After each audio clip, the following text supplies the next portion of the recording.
అందరికీ నమస్తే. ప్రెజెంట్ నేను మన డైరీ ఫామ్‌లో ఆవులకు మేతగా ఉపయోగించడానికి కందిపొట్టు తెప్పించాను. ఈ యొక్క కందిపొట్టు లోడ్ మనకి తెలంగాణలోని నిజామాబాద్ డిస్ట్రిక్ట్ నుంచి అయితే వచ్చింది. ఇప్పటివరకు మా ఆవులకు కందిపొట్టు అనేది మేతగా అయితే మేము వేయలేదు. టైం అయితే మేము ఆవులకు మేతగా కందిపొట్టు వేయాలని అయితే ట్రై చేస్తూ ఈ యొక్క కందిపొల్లుని మనకు ఆవులకు మేపినట్లయితే చాలా బలం, అదే విధంగా పాల దిగుబడి కూడా పెరుగుతుందని నాకు డైరీ ఫామ్ లో ఎక్స్పీరియన్స్ ఉన్న కొంతమంది రైతులు అయితే మన ఆవులకు ఇప్పటివరకు మనము కందిపొల్లును అనేది మేపలేదు కాబట్టి అసలు తింటుందా తినవా అని మనకు తెలియవు. కాబట్టి మనమైతే ఫస్ట్ ఎక్కువగా తెచ్చుకోకుండా ఒక 2.5 టన్నులు అయితే తెచ్చు అంటే ఈ డీసీఎం పూర్తిగా వచ్చేసి మనకు 5 టన్నులు అయితే వస్తుంది. కానీ ఈ డీసీఎం తెప్పించుకొని మేము ఇద్దరం రైతులం అయితే సగం అయితే తీసుకున్నాము. చూడ్డానికి అయితే కందిపొల్లు అయితే చాలా మంచిగా అయితే నాకైతే ఇప్పటి వరకు మన డైరీ ఫామ్ లో ఆవులకు కందిపొల్లు అనేది మేపలేదు కాబట్టి ఇప్పటి వరకు మనకు ఆవులకు కందిపొల్లు మేపడం వల్ల పాలు ఎక్కువగా ఇస్తాయా తక్కువగా ఇస్తాయా అనేది తెలియదు.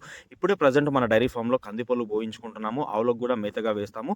రాబోయే కొద్ది రోజుల్లో కందిపొల్లు మేయడం వల్ల ఎక్కువగా పాలిస్తున్నాయా తక్కువగా ఇస్తున్నాయా అసలు ఏమైనా డిఫరెన్స్ ఉందా అనే వీడియోని అయితే మరొక వీడియో రూపంలో మన యూట్యూబ్ ఛానల్లో అయితే పెట్టడానికి అయితే నేను చాలా మంది డైరీ ఫార్మ్స్ లో కాకుండా మేకలకు గొర్రెలకు మాత్రమే ఈ కందిపొల్లును అయితే మేతగా వేయడానికి అయితే ఫస్ట్ టైం మన డైరీ ఫామ్ లో ఆవులకు మేతగా ఉపయోగించడానికి ఈ కందిపొల్లు. మీలో ఇప్పటి వరకే ఎంతో మంది ఆవులకు మేతగా కందిపొల్లును ఉపయోగించే వాళ్ళు ఎంతో కొంతమంది ఉండే ఉంటారు. వాళ్ళు ఆవులకు మేతగా కందిపొల్లును ఉపయోగించడం వల్ల పాలు పెరుగుదల ఏమైనా ఉంటుందా, ఆవు చాలా బలంగా ఉండడానికి ఏమైనా అవకాశం ఉంటుందా అని మీకు ఎవరికైనా తెలిసి ఉంటే నాకు కామెంట్ సెక్షన్ లో కామెంట్ చేసి. ఈ కందిపొల్లును మనము మొదటిసారి ఆవులకు మేపుకోవడానికి ప్రయత్నిస్తున్నాం కాబట్టి ఆవులు ఒకవేళ మంచిగా మేసి పాలు మంచిగా ఇచ్చి ఆవు బలంగా ఉన్నట్లయితే మనము మరొకసారి కూడా పెద్ద లోడ్ అయితే మనము తెప్పించడానికి అయితే ట్రై చేస్తాను. ఎందుకంటే ఒకసారి ఇది చాలా చిన్న లోడ్ అనమాట. ఇది మంచిగా వేస్తేనే మనము పెద్ద లోడ్ తేవాలి అనే ఒక ఉద్దేశంతో మనము ప్రజెంట్ అయితే చిన్న లోడ్ అయితే పెట్టించాము.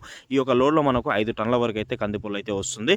మనము పెద్ద లోడ్లో అయితే 8 టన్నుల వరకు అయితే మనకు కందిపొల్లు అయితే మనకు వస్తుంది. కాబట్టి మనము ప్రజెంట్ అయితే చిన్న లోడ్ తెప్పించుకున్నాము. ఆవులు పెంచే వాళ్ళకు కాకుండా ఇది మేకలు గొర్రెలు పెంచే వాళ్ళకు ఎంతో కొంత ఉపయోగపడుతుంది. మేకలు గొర్రెలు ఎవరైనా పెంచుతూ ఉంటే వాళ్ళకు ఈ వీడియోని షేర్ చేసినట్లయితే వాళ్ళకు ఎంతో కొంత ఉపయోగపడుతుంది. అంతా చెబుతున్నారు కానీ ఇప్పటి వరకు మీరు ధర విషయం అనేది ఇంతవరకు చెప్పలేదు అని మీలో ఎంతో మందికి అయితే డౌట్ అయితే రావచ్చు. ఇక ధర విషయానికి వస్తే డిమాండ్ ను బట్టి మనకు ధర అనేది మారుతూనే ఉంటుంది. సీజన్స్ ని బట్టి ధర అనేది మారుతూనే ఉంటుంది. అదే విధంగా దూరాన్ని బట్టి కూడా ధర అనేది మారుతూనే ఉంటుంది. కాబట్టి మనకు ప్రజెంట్ వచ్చేసి 6.5 రూపాయలకైతే మనకు ఈ కంది చున్న అయితే కేజీ అయితే మీలో ఎంతో కొంతమందికి ఉపయోగపడుతుందన్న ఉద్దేశంతో నాకు ఈ కంది పొల్లుని పంపించిన వాళ్ళ నెంబర్ని నేను స్క్రీన్ మీద ఇస్తాను. వాళ్ళకు మీరు స్వయంగా కాల్ చేసి మీకు ఎక్కడికి కావాలి అనేది మాట్లాడి పూర్తిగా మీకు నమ్మకం కలిగిన తర్వాతే ఆర్డర్ చేసుకొని మీరు తెప్పించు. అదేవిధంగా నా యొక్క ఈ వీడియో పూర్తిగా మీకు ఎంతో కొంత హెల్ప్ అవుతుంది అనుకుంటే నాకు వీలైతే కామెంట్ చేయండి, లైక్ చేయండి, సబ్స్క్రైబ్ చేసుకోండి నా యూట్యూబ్ ఛానల్ని. అదేవిధంగా ఎవరికైతే ఉపయోగపడుతుందని మీరు అనుకుంటున్నారో వాళ్ళకు షేర్ చేయండి. అదేవిధంగా కందిపొల్లును ఆవులకు మేపడం వల్ల